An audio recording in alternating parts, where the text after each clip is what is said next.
Como hace un momento dijimos, este domingo tradicionalmente se le conoce como el Domingo de Ramos, una semana exacta antes de la crucifixión de Jesús en Jerusalén. Jesús está entrando a la ciudad, entrando a esta capital, y está entrando en un pollino, en un pequeño burro, ¿sí?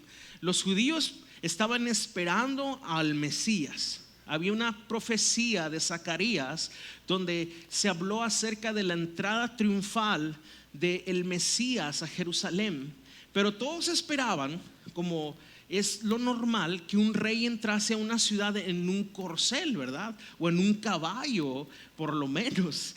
Pero Jesús entra en un humilde pollino precisamente para predicar con el ejemplo y enseñar que Él es un rey distinto.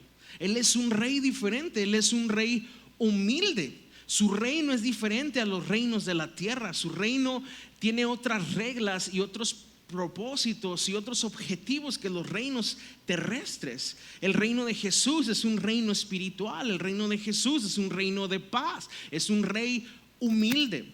Y Jesús viene a la entrada triunfal y están esperándolo el pueblo judío, y dice la Biblia que le arrojaron los mantos para que él entrara con el pollino y los pisara, y algunos cortaron algunas hojas de árboles o de palmas y las ponían en el piso para que Jesús pasara por ahí, y expresaron alabanzas a Jesús. Específicamente dice aquí Marcos la palabra Hosana, bendito el que viene en el nombre del Señor. Hosana nuevamente, bendito el reino de nuestro padre David que viene. Es interesante que esta gente, aunque ve entrar a Jesús como un rey diferente, sí usaron sus bocas y sus cuerpos para alabar a Jesús y reconocerlo como rey, inclusive como el Mesías. De hecho, la palabra Hosana es una palabra que para nosotros es familiar porque la escuchamos prácticamente desde que nos convertimos al Señor, ¿sí? Pero lo que significa esta palabra es literal, del hebreo al español: sálvanos, y sálvanos ahora, te lo rogamos.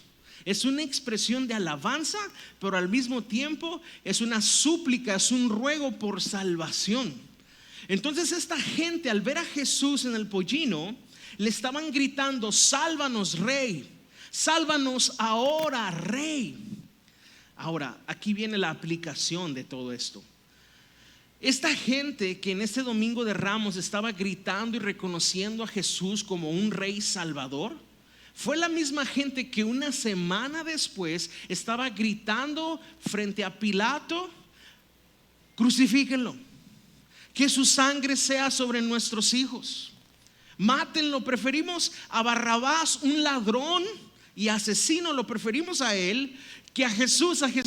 Llévenlo a la cruz, crucifíquenlo por mentiroso. Es tremendo, solamente una semana de diferencia. ¿Qué fue lo que cambió? ¿Qué es lo que hizo llevar a esta gente de decir Hosana, sálvame, a después gritar mátenlo? Ellos se sintieron defraudados por este Mesías. Ellos se sintieron decepcionados de Jesús, porque ellos estaban pidiendo una salvación distinta a la que Jesús vino a ofrecer. Ellos estaban pidiendo que Jesús los rescatara del cautiverio de los romanos. Ellos pedían que este Mesías viniera con un poder político y militar a quitarles el yugo opresor del imperio romano. Y Jesús no vino a eso. Jesús, claro que es el Salvador del mundo, pero Jesús no vino a salvarlos de los romanos. Jesús vino a salvarlos de sus pecados. Y este sentimiento de decepción llevó a esta gente a decir inclusive que Jesús era un falso rey. Se empezaron a burlar de Jesús.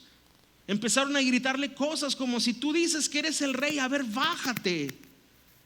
Y claramente esta gente gritó muerte a Jesús. Sabes, antes de que saquemos las piedras y queramos apedrear a esta gente, meditemos un poco en que a veces, reflexionemos en que muchas veces nosotros, al no entender el mensaje del evangelio, podemos llegar a sentirnos decepcionados de Dios, inclusive de su obra. Muchas veces nosotros, al no entender el reino de Dios, nos hemos sentido decepcionados porque Dios no ha hecho algo que le hemos pedido que hiciera. O hemos llegado a sentirnos que Dios nos ha abandonado en nuestros peores momentos en la vida, cuando estamos en una escasez o en un problema. Pero necesitamos entender, a la luz de las Escrituras, que el verdadero y más profundo problema que tiene la humanidad no es su problema presente. En este caso de estos hombres judíos, no era la opresión del yugo de los romanos. El problema principal de esta gente es que habían abandonado a Dios.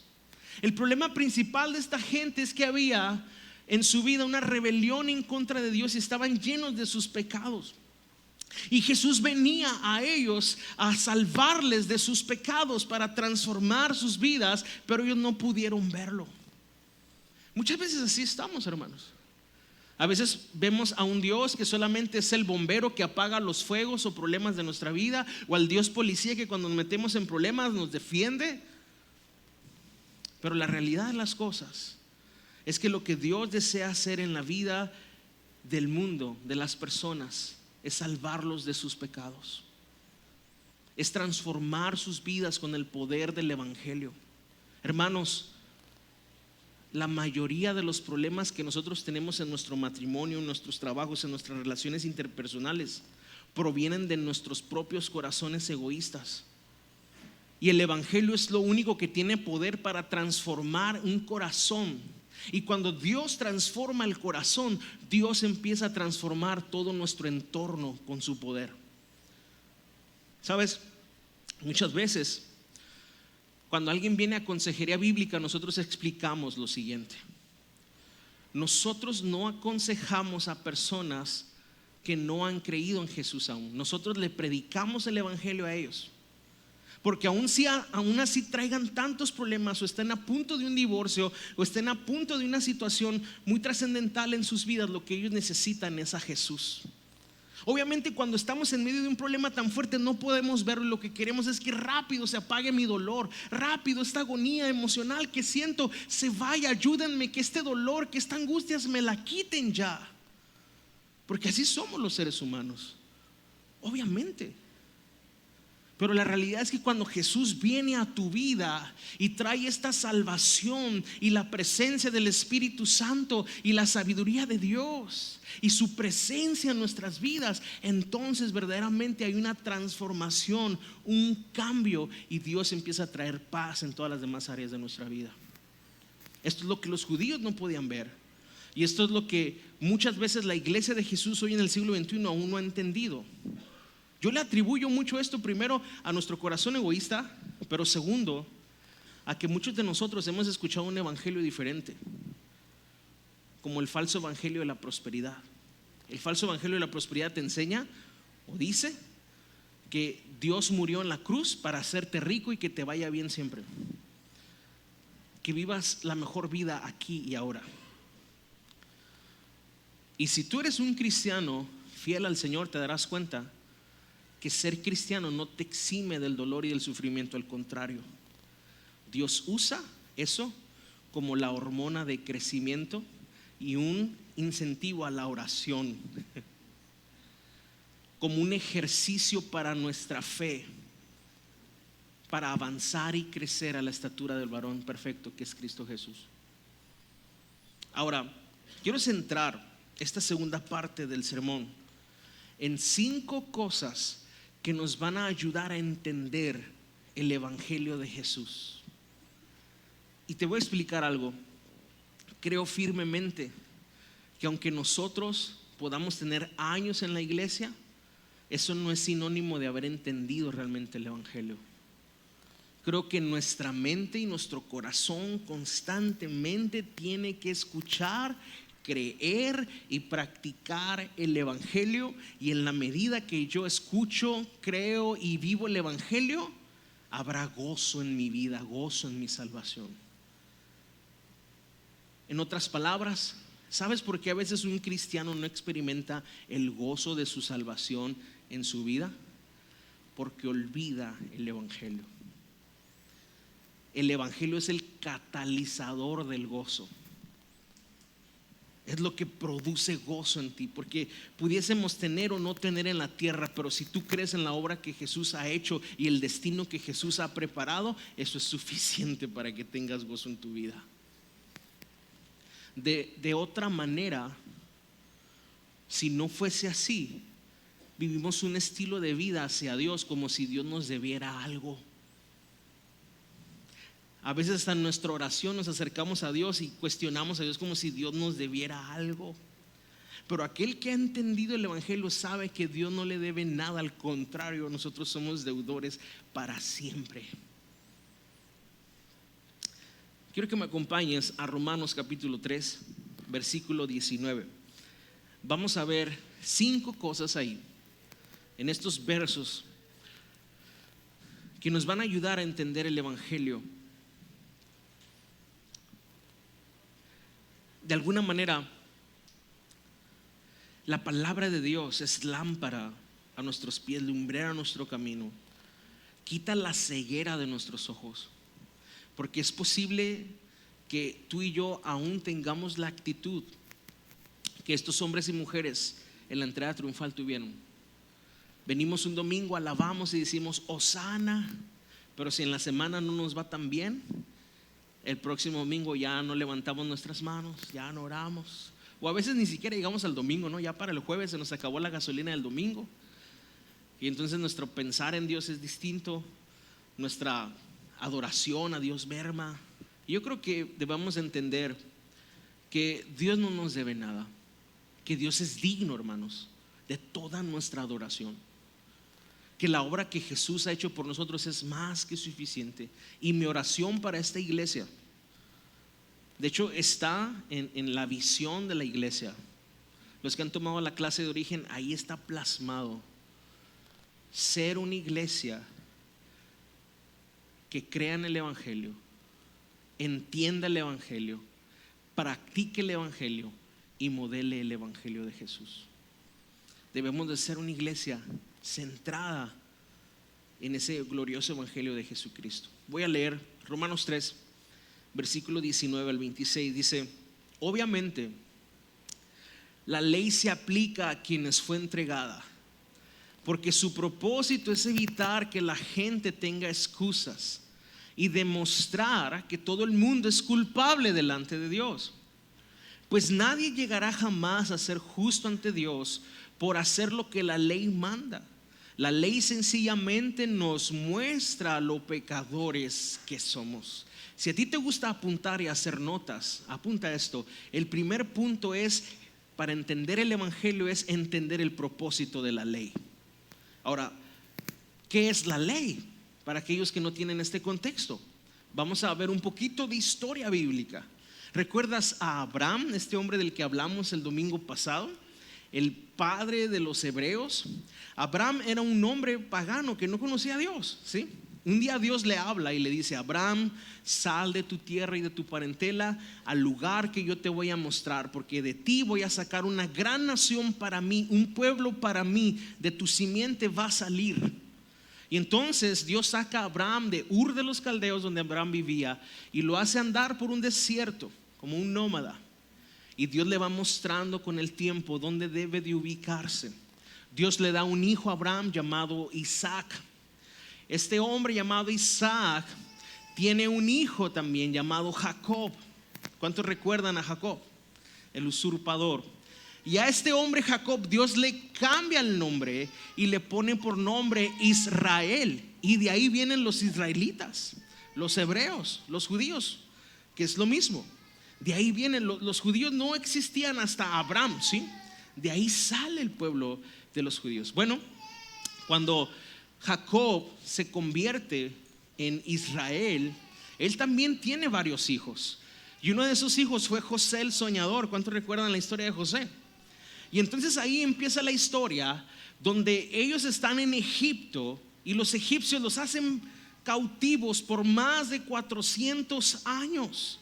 400 años siendo esclavos de los egipcios. Y ahí Dios escucha el clamor de Israel y les pone un libertador llamado Moisés. ¿Se acuerdan de Moisés? Y Dios saca a este libertador. Estaba escondido en el desierto porque era un asesino.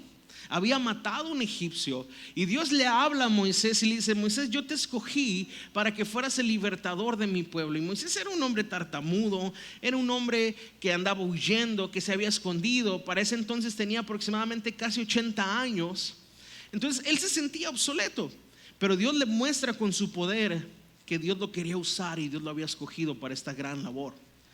Moisés viene, llega a Egipto, el faraón se resiste, pero Dios usa 10 plagas tremendas para liberar a su pueblo de Egipto. Cuando esto sucede, el pueblo entra en un peregrinar en el desierto nuevamente. Y es en el desierto donde Dios habla con Moisés y le dice: Moisés, es tiempo de que el pueblo sepa realmente quién soy yo, cómo pienso y cuál es mi voluntad para ustedes. Les voy a dar leyes. Entonces Dios le da a Moisés las leyes en el monte y le da las tablas de los 10 mandamientos. ¿Cuántos han visto esa película? ¿Sí? Algunos ya saben de lo que estoy hablando. Son las tablas de los 10 mandamientos escritas en piedra, ¿sí? Hablando, tiene mucho simbolismo esto. ¿Por qué en piedra? Bueno, podríamos decir para que no se borren, ¿verdad? Y para que Dios demostrara su poder, porque estas palabras fueron escritas por el dedo de Dios, literalmente. Moisés baja al pueblo y le dice al pueblo: ahora Dios nos ha dado ordenanzas. Dios quiere que le conozcamos y que sepan ustedes qué es lo que Dios piensa y quiere. Dios quiere que ustedes sepan cómo es su carácter. Porque la ley, escucha esto, la ley no es mala. La ley es buena, la ley es perfecta. La ley muestra el carácter perfecto, justo y santo de Dios. El problema no está en la ley. El problema está en nuestro corazón, que es un corazón engañoso, pecaminoso y que tiene una naturaleza que se revela en contra de Dios. Lo que acabamos de leer a continuación, Pablo dice en Romanos 3, versículo 19, que el gran problema que tú y yo tenemos es que estamos siendo acusados por Dios mismo y encontrados culpables delante de Dios. Porque por las obras de la ley nadie puede salvarse, nadie puede ser encontrado justo. Porque el propósito de la ley, como ya lo expliqué, es mostrar el carácter santo de Dios, pero por otra parte demostrar lo pecadores que somos. Sin la ley no conoceríamos el pecado. Por lo tanto, la ley ha demostrado que el hombre, con todos sus esfuerzos, con toda su capacidad humana, jamás podrá alcanzar la salvación en su propia carne o en sus propias fuerzas. Y ese es el principal problema que toda la humanidad, incluyéndonos, teníamos hasta Cristo Jesús. Eso era lo que los hombres que gritaron Hosana no podían ver. Ellos solamente miraban la cautividad que tenían de Roma, pero no miraban la cautividad que eran esclavos de su propio pecado. Porque usted cree que el problema de ellos solamente era que los romanos los sometían, ¿no? Entre ellos había pleitos, disensiones, asesinatos, violaciones. ¿Y dónde venía eso? ¿De los romanos? No, de su corazón. Y es lo que el hombre a veces está imposibilitado de ver. Es lo que Jesús dijo: ¿de dónde vienen los pleitos, las envidias, los hurtos, la inmoralidad sexual? Viene del corazón. A veces nosotros estamos así: a ver, si Dios existe, a ver, ¿por qué no nos pone un presidente como el del Salvador? Iba a decir su nombre, pero se me fue. Se llama bien raro, Ukele. A ver, si Dios ama a México, ¿por qué no hace esto, pastor? ¿O por qué hay hambre? Y empezamos a cuestionar a Dios y empezamos a ver como fuera de nosotros, que el problema está fuera de nosotros, cuando el evangelio apunta: el problema es tu corazón. Así estaban estos judíos: sálvanos de los romanos. Y Jesús en la cruz: los quiero salvar de sus pecados. Los quiero salvar de su vana manera de vivir. Porque este mundo va a pasar, pero aquel que ha creído en Cristo Jesús tendrá una vida eterna. Ahora, yo creo firmemente que la solución para nuestra sociedad y para nuestro país y para el mundo entero no está en un hombre que venga con una nueva política o en un ejército que venga con un gran armamento o poder militar. La esperanza que tiene el mundo es que seamos salvados por la obra de Jesucristo y que Cristo, al conquistar los corazones, podamos amarnos los unos a los otros como Cristo nos ha amado a nosotros. Y eso, hermano, es el poder más extraordinario sobre la faz del planeta. Ese es el reino de Dios. Ahí se mira el reino de Dios, el reino de la luz. Continúo. Entonces, el primer punto es entender el propósito de la ley. ¿Cuál es? Demostrar lo pecadores que somos y demostrar el problemón en el que estamos metidos. La Reina Valera dice que Dios trajo la ley para que no haya excusa, para que toda boca se cierre, para que nadie diga, no es que yo, no es que mira. Está clara la evidencia. Si tú lees en casa Romanos 1 y 2, Pablo muestra evidencias concretas, de que toda la humanidad estamos inmersos en esta culpabilidad por nuestros propios pecados. Pero escucha esto, versículo 21 y versículo 22 dice, pero ahora ¿qué? Tal como se prometió tiempo atrás en los escritos de Moisés y de los profetas, Dios nos ha mostrado cómo podemos ser justos ante Él sin cumplir con las exigencias de la ley. Gloria a Dios. Gloria a Dios por esto, porque si el problema es que no puedo cumplir la ley, entonces estoy perdido. No tengo esperanza. Pero acabamos de leer en el versículo 21 como un diamante en medio de la oscuridad que brilla, la solución de Dios.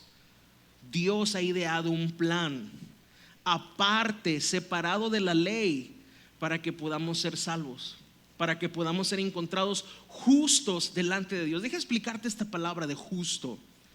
La palabra justo tiene que ver con un carácter moral, una persona recta ante Dios, alguien que no comete pecado, error, alguien que es perfecto. Y sabes una cosa, ni tú ni yo lo somos, pero Dios lo es. Dios es 100% puro, recto, perfecto. Y Dios imparte de su carácter hacia nosotros, nos viste de su rectitud y nos presenta delante de su Padre como si fuéramos personas completamente rectas, moralmente rectas.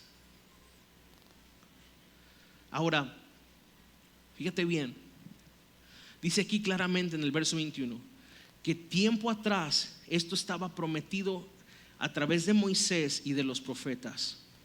Esto del evangelio no es nuevo, obviamente. Aunque son buenas nuevas, no son noticias nuevas. Estas noticias de salvación o estas buenas nuevas de salvación fueron profetizadas inclusive por Moisés desde el Éxodo. Dios a través de Moisés proféticamente habló de un Mesías. A través de David en salmos mesiánicos, como el Salmo 22, o como a través del profeta Isaías, sobre todo en Isaías 53, que describe prácticamente el evangelio en unos versos. Isaías 53 es uno de los pasajes que los judíos no leen. No les conviene leerlos. Ellos siguen esperando un Mesías. Isaías 53 describe prácticamente la persona de Jesús de Nazaret ahí, el cómo fue llevado a la cruz. Isaías 53 lo describe a la perfección. Por eso ellos no leen Isaías 53. Ahora, esto no es nuevo.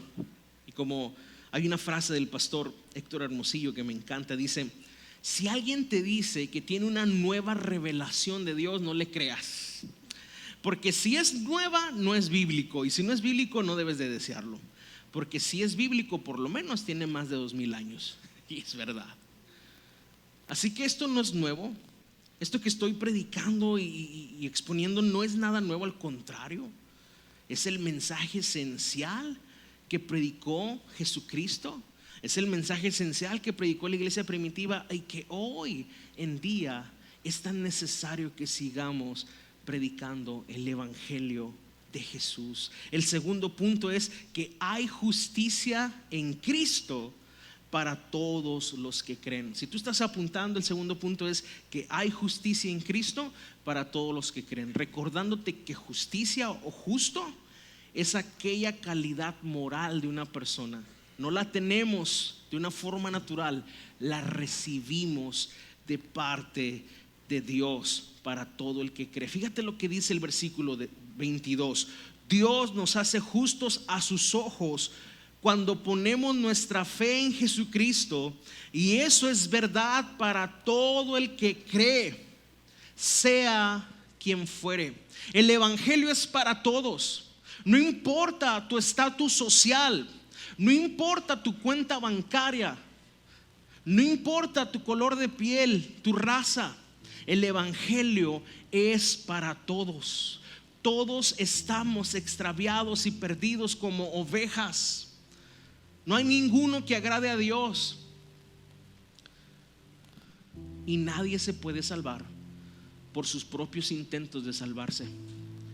Pero gloria a Dios, porque Él ideó un camino aparte de la ley para justificarnos, para que hombres imperfectos como tú y como yo pudieran ser llamados perfectos delante de Dios, para que hombres que se equivocan y siguen pecando como tú y como yo puedan ser presentados delante del Padre, que es santo, puro y perfecto, como si nosotros hubiéramos obedecido toda nuestra vida.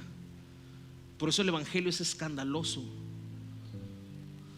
porque el evangelio nos enseña cómo Dios, que es santo, justifica a los que no son santos ni puros.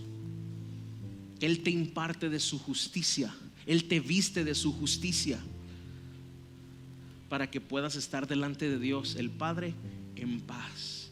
Tú y yo hemos recibido una nueva posición delante del Padre. Antes éramos enemigos, ahora somos hijos. Antes estábamos distanciados, ahora somos uno con Cristo Jesús. Antes éramos extraños y ahora somos parte de su familia.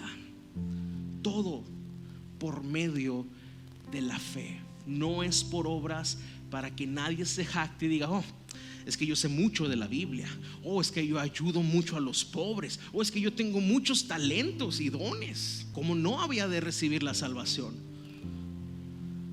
La salvación, dice aquí claramente, esa justicia que solamente Dios puede dar, se da solo por medio de la fe. Es para el que cree, sea quien fuere. Y hoy escucha esto: sea quien seas, sea de donde vengas, tengas un día en la iglesia o tengas 5, 10, 20 años, pero aún no has depositado tu fe en Jesús, aún no has creído que Jesús es el Salvador de tus pecados, hoy es una noche gloriosa para que tú puedas creer.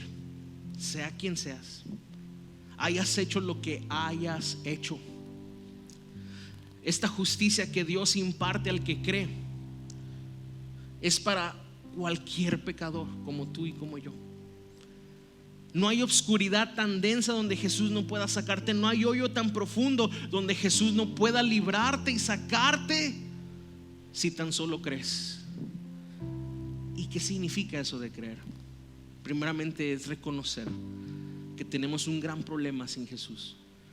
Hemos sido hallados culpables de nuestros pecados porque no podemos cumplir las ordenanzas de Dios en nuestras propias fuerzas. Pero al mismo tiempo es creer que no necesito cumplir todas esas cosas, porque ya hubo alguien que las cumplió por mí. Ya hubo alguien que fue a la cruz por mí. Ya hubo alguien que derramó su sangre por mí, y su nombre es Jesús. Por eso el apóstol Juan dice: a los suyos vino, mas los suyos no le recibieron, mas a todos los que le recibieron, a los que creen en su nombre, Él les dio el derecho de ser llamados hijos de Dios, los cuales no son engendrados por voluntad de hombre o voluntad de varón, sino por Dios mismo. Si Dios está abriendo tu corazón y tu mente hoy para escuchar este mensaje, es porque tú eres una oveja del Señor, que el Señor mismo te está trayendo a ti, a Él mismo, perdón. Jesús dijo: mis ovejas oyen mi voz y me conocen, y yo les doy vida eterna, dice Jesús. Mientras un predicador está hablando el evangelio, La voz del verdadero pastor, que es Cristo, está hablando a los corazones. Y puede ser que hoy el Espíritu Santo te esté hablando y te esté diciendo: lo que está diciendo ese gordito de negro es lo que yo te estoy hablando a tu vida. Es lo que yo te quiero recordar hoy. Es el mensaje que necesitas. Sabes, estaba leyendo lo que Jesús dijo en Lucas. Él dijo: el Espíritu del Señor está sobre mí, por cuanto me ha enviado el Señor a predicarle a los pobres. Y ahorita que estábamos hablando de el Evangelio es para todos, cuando tú escuchas la palabra pobre, inmediatamente piensas alguien que económicamente está mal, alguien que vive en la escasez, alguien que vive en mediocridad. Pero Jesús no está hablando de ese tipo de pobreza. Jesús está hablando del tipo de pobreza de un hombre que reconoce su bancarrota espiritual. Alguien que no importa su condición económica, puedes tener millones en el banco o 20 pesos como yo.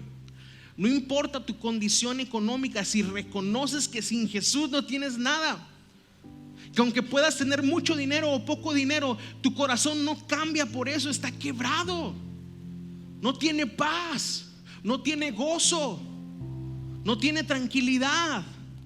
Porque para que el corazón pueda tener eso, necesita regresar al Creador. Y para poder regresar al Creador, necesitamos una reconciliación. Y para tener una reconciliación necesitamos arrepentirnos de nuestros pecados. Y la única manera de arrepentirnos de nuestros pecados es que podamos reconocer que somos pecadores. Y la única manera de poder reconocer que somos pecadores es que escuchemos el Evangelio de Cristo, para que veamos la verdad y la verdad nos haga libres. En otras palabras, hermanos, Jesús vino a los pobres, como tú y como yo. ¿Quién es un pobre en un contexto bíblico? Alguien que reconoce su pobreza espiritual. Para pedir ayuda, tú necesitas reconocer que estás necesitado. Naturalmente nuestro corazón es orgulloso y decimos: no, yo puedo, yo no necesito eso, yo no necesito a Dios. Que lo busquen los que se meten en las drogas y los que hacen esto y los que hacen aquello. Yo estoy bien, yo no le hago nada mal a nadie, yo no me meto en problemas, no me quieras meter tu religión, yo estoy bien. Muchos de nosotros pensábamos así. La pobreza de la que Jesús habla es de aquel hombre y mujer que reconoce que necesita la intervención de Dios, que necesita a Dios en su vida. A esos es a los que Jesús vino. A esos es a los que Jesús se acerca. Él viene a vendar a los quebrantados de corazón. ¿Sabes quién es un quebrantado de corazón? Alguien que ha sido herido, alguien que está emocional y espiritualmente quebrado. Ahora, la verdad es que todos estamos así. Muchos lo ocultamos, ponemos caretas, disfraces y yo estoy bien, no necesito a nadie, yo puedo, yo medito, hago yoga y hago mil cosas. Pero la verdad, todos estamos quebrados, pero no lo reconocemos. Pero los que lo hemos reconocido, hemos clamado, y el Señor está cercano a los quebrantados de corazón y salva a los contritos de espíritu. Y si hoy tú puedes reconocer tu pobreza espiritual, si hoy tú puedes reconocer que estás quebrado emocional y espiritualmente, te tengo buenas noticias. Hay salvación para ti, hay transformación para ti, hay una sangre que tiene el poder de limpiar tus pecados, de transformar tu corazón, de remediar tu problema principal, que es el pecado, y alinearte con una relación correcta con Dios. Y de ahí Dios te dará paz en todas las demás áreas de tu vida. Ese es el mensaje del Evangelio. Pero vamos a la mitad, así que voy avanzando un poquito más. Versículo 23 y 24 dice así: pues todos hemos pecado. Fíjate, todos hemos pecado. Nadie puede alcanzar la meta gloriosa establecida por Dios. El estándar de Dios para el hombre natural es inalcanzable. Nadie puede alcanzarlo, dice versículo 24. Sin embargo, en su gracia, diga conmigo, en su gracia. Esa es una palabra tan gloriosa. en su gracia. Gracia significa favor inmerecido. Yo no lo merezco, no es algo que gano, no es algo que obtuve por méritos, es por gracia, es gratis. Es un favor que Dios me está haciendo por amor. Yo sé que suena tan sencillo, pero ¿cómo se nos olvida esto, hermanos? ¿Cómo se nos olvida que es por gracia? Alcanzamos esta justificación por medio de la fe, pero al final de cuentas todo es por gracia. Es gratuito. Seguimos leyendo el verso 24. Sin embargo, en su gracia, Dios gratuitamente nos hace justos a sus ojos por medio de Cristo Jesús. Esta justicia, este es el tercer punto que hemos recibido, es una justificación por gracia. Ese es el tercer punto. La justificación es por gracia. Yo no la gané, tú no la ganaste. Jesucristo pagó por ella en la cruz del Calvario y es gratis para todo el que cree. Es gratuito.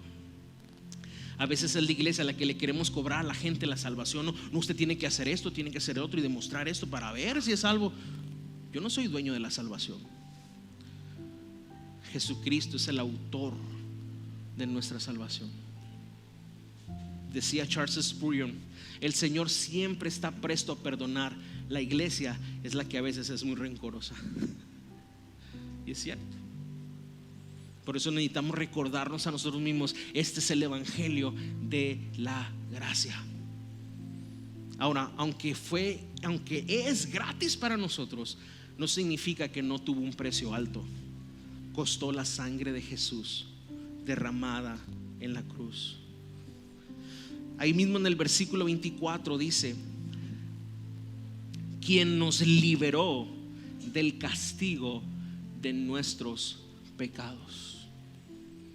Quien nos liberó del castigo de nuestros pecados. Y aquí es muy importante que podamos ver una palabra, y es la palabra redención. En la Reina Valera dice que esto de la justificación por gracia se obtiene por la redención en Cristo Jesús. Redención tiene que ver con liberación. Dios nos libera de la paga del pecado, pero también nos libera de las garras del enemigo, de las garras de Satanás. Y quiero tomar este punto para hablarte algo muy importante. Hay dos dimensiones en la liberación que Jesús hace por nosotros. En estas dos dimensiones que encontramos en la Biblia, vamos a poder entender un poquito más acerca de la obra de redención. En Lucas 4:18 Jesús dice: el Espíritu del Señor está sobre mí. Y luego dice: me ha enviado para proclamar libertad a los cautivos. Fíjate, primero habla de cautivos. Dios trae libertad a los que están cautivos. Y este cautiverio habla acerca de lo que Satanás ha hecho en contra de los hombres. Él los ha cegado su entendimiento para que no les alumbre la luz de Cristo. En Efesios capítulo 2 dice que nosotros seguíamos la corriente de este mundo, gobernada por el príncipe del aire, que es Satanás. En otras palabras, Satanás gobierna este mundo porque es el príncipe de este mundo en el cual nosotros participábamos. Y Satanás, el príncipe de este mundo, tiene cautiva a la gente su conciencia, su mente. Tú le hablas a alguien del evangelio y para ellos es locura, es una tontería, porque ellos lo que quieren es lo que el mundo les muestra. Que para tener éxito no importa a quién tengas que pasar por encima, pero lo importante es que tú te ames a ti mismo, te seas fiel a ti mismo y logres tus planes y tus propósitos. Y aunque eso parece muy inofensivo y parece muy bueno, detrás de esas afirmaciones hay un mensaje satánico y contrario al evangelio, porque el evangelio te dice que tú has nacido y tú vives para la gloria de Dios y los propósitos de Dios, y el mundo te dice que vives para tus propósitos y tus planes. Entonces, cuando alguien escucha el evangelio y escucha: si alguno quiere venir en pos de mí, niéguese a sí mismo y tome su cruz cada día y sígame, tú dices: chale, eso no me conviene, bro.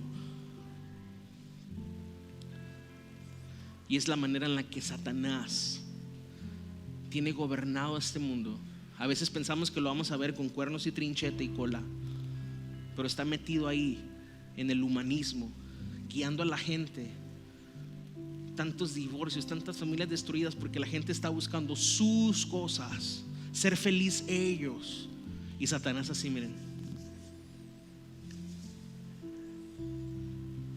Cuando un matrimonio viene a Cristo y Cristo se vuelve el centro de su matrimonio, entiendes que sí, tienes que negar muchas cosas de tu libertad, porque tu matrimonio no tiene solamente como gol la paz que puedas tener con tu cónyuge, sino darle gloria a Dios y ser un modelo, un ejemplo de la relación que Cristo tiene con su iglesia. La segunda dimensión de liberación que encontramos aquí en Lucas dice para poner en libertad a los oprimidos. Dice, por una parte hablamos de los cautivos, que tiene que ver con todo ese engaño de Satanás en la mente del mundo o el espíritu de este mundo. Pero la otra palabra, opresión, en el original significa algo que está quebrado en pedazos. Quiero decirte esto: el mismo pecado que tú y yo tenemos en nuestra vida nos ha ido llevando a hacernos pedazos. Eso de que alguien puede ser feliz sin Dios es una falacia. Puedes tener momentos de felicidad, pero encontrar plenitud sin Dios es imposible. El mismo pecado que reina en la humanidad y en nuestro corazón produce tanto sufrimiento, produce dolor. No solo el pecado que nosotros cometemos, sino el que otras personas cometen contra nosotros. Este mundo es un mundo quebrado, hecho pedazos. La gente anda por el mundo clamando por hambre y por sed, pero no saben dónde encontrar lo que puede satisfacer y llenar su vida. Solamente es Cristo. Entonces Jesús vino a dar libertad a los cautivos, quitar esa venda de los ojos, esa mentira de Satanás que se implantó en el Génesis con Eva. Pero también viene a dar libertad a los oprimidos, a los que están quebrados, hechos pedazos, porque Él es el Rey que trae una verdadera libertad. Por eso dice la Biblia: si el Hijo los libertare, seréis verdaderamente libres. Jesús lo dijo también en Juan 8:32: y conoceréis la verdad, y la verdad los hará libres. Esa es la libertad que vino a traer Jesús. Quiero terminar con este último punto. Versículo 25 y versículo 26 dice: pues Dios ofreció a Jesús como el sacrificio por el pecado. Las personas son declaradas justas a los ojos de Dios cuando creen que Jesús sacrificó su vida al derramar su sangre. Ese sacrificio muestra que Dios actuó con justicia cuando se contuvo y no castigó a los que pecaron en el pasado, porque miraba hacia el futuro y de ese modo los incluiría en lo que llevaría a cabo en el tiempo presente. Dios hizo todo eso para demostrar su justicia, porque Él mismo es justo e imparcial, y los pecadores los hace justos a sus ojos cuando creen en Jesús. Quiero explicarte esto. El último punto es que Cristo ocupó nuestro lugar. Cristo ocupó nuestro lugar. Dice aquí Pablo que Dios tomó a su Hijo y lo puso como propiciación por nuestros pecados. La palabra propiciación significa cubrir con la sangre, pero al mismo tiempo es aplacar la ira divina. Dios toma a su Hijo y lo pone como el pago por los pecados por medio de su sangre y la manera de aplacar la ira divina. Esto de la ira divina a veces nos cuesta un poquito entenderlo, pero Dios, como santo y perfecto, Él tiene una ira santa. No es como la ira del hombre que está llena de egoísmo y de destrucción y venganza. La ira de Dios proviene de su santidad. de que Él hizo la creación para sí mismo y la creación se rebela en contra de Él. Y la única manera en la que la creación que le dio la espalda pudiese venir otra vez a Él era que Él castigara a la creación, condenara a la creación. Pero Dios no lo hizo así.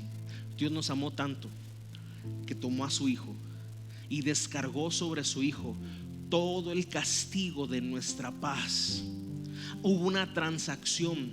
La Biblia dice en Isaías 53 que Él, Jesús, fue herido por nuestras rebeliones, molido por nuestros pecados. El castigo de nuestra paz fue sobre Él, y por sus llagas fuimos nosotros los que hemos creído, hemos sido sanados. Es por eso que cuando tú entiendes eso, puedes leer Romanos 8:1 y encontrar tanto gozo cuando la Biblia dice: ninguna condenación hay para los que están en Cristo Jesús. ¿Por qué? Porque el pago ya fue efectuado. Ya hubo esa transacción. Dios no te cobrará a ti lo que su Hijo ya pagó. Lo que tú y yo tenemos que hacer es creer verdaderamente en Jesús, en su obra, para encontrar esa justicia que Él nos regala por medio de la fe. Y eso, hermanos, es el mensaje del Evangelio. Y este mensaje, para los que creen, es el mensaje más glorioso y que nos llena de gozo y de alegría. Ahora, este mensaje no está completo. El próximo domingo vamos a hablar de la resurrección de Jesús, pero quiero que te lleves esto en tu corazón y que podamos reconocer que Jesucristo es nuestro Salvador y nuestro Señor. Él es el pago por mi pecado y Él me ha venido a rescatar de una manera gloriosa, maravillosa. Jesús, te damos gracias.